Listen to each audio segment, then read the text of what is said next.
one will listen. Hey Martin, what's wrong? I've had enough of this. Every change I've suggested is knocked down.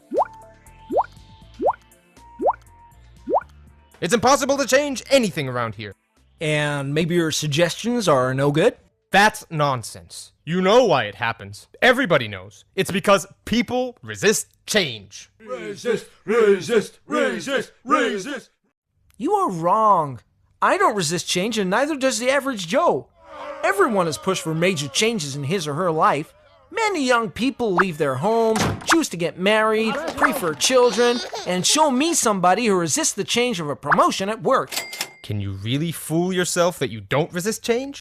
I resist only the changes that I have a good reason to resist. The others I accept. Baloney! Try me. Okay, I'm game. Making a change is like climbing a mountain. Here's one. Climb it. Don't think so. Haha, you see? You do resist change. I don't resist change. I resist this particular change because I don't have a reason to climb the mountain. I don't see the plus in the change. Well, what's a good reason for you? A higher salary, better health, or an improved relationship. Okay, I'll take care of your excuse. There's a pot of gold waiting for you up there. Is that good enough? Now will you climb? Nope. Point proven! You most certainly resist change. Of course I resist this change, and with good reason. See for yourself. Too much effort, too much time, too high a risk. It's perfectly logical. The minus of the change outweighs the plus of the change. Another excuse. Fine, I'll reduce the required efforts and the risk.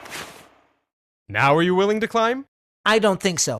Aha! I knew it! Excuse after excuse. You remove one, another one pops up. The end result is still the same.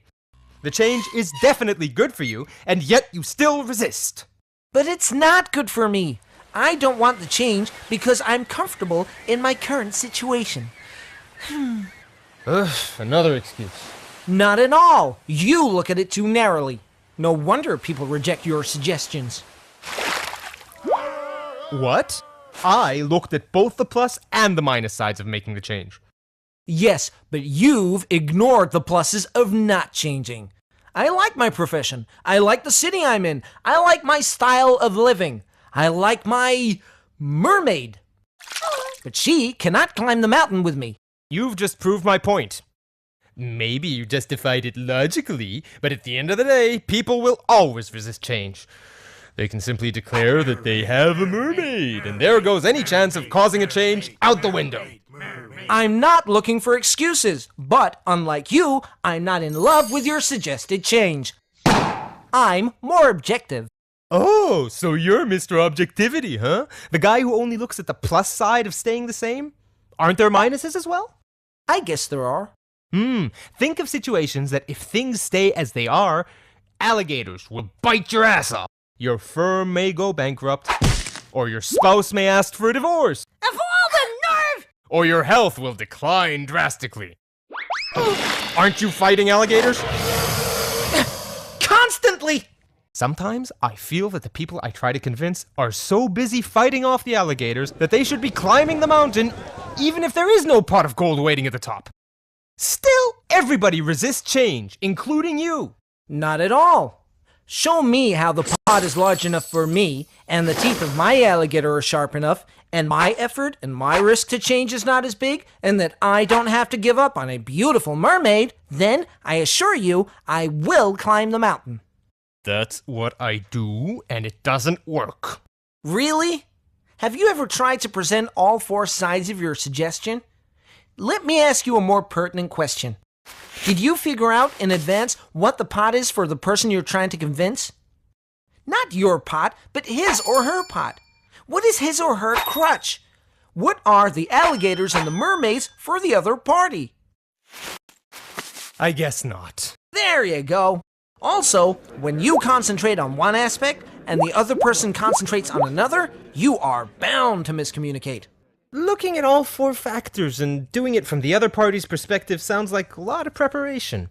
Are you sure it'll pay off? Not if you believe that people are programmed to resist change, or any change. I guess I'll never know unless I give it a try. I'll let you know how it went. But Paul, I see how it might work for convincing an individual, but it won't work when trying to introduce a full-scale organizational change, with the collaboration of so many people is needed. Yes, it will, as long as you recognize that for different individuals, each of the four elements might be vastly different. A lot more work, but who said that changing an organization is easy? Ellie Goldratt, the person who wrote The Goal, shares his experience on how to change a whole organization in his new book, Isn't It Obvious?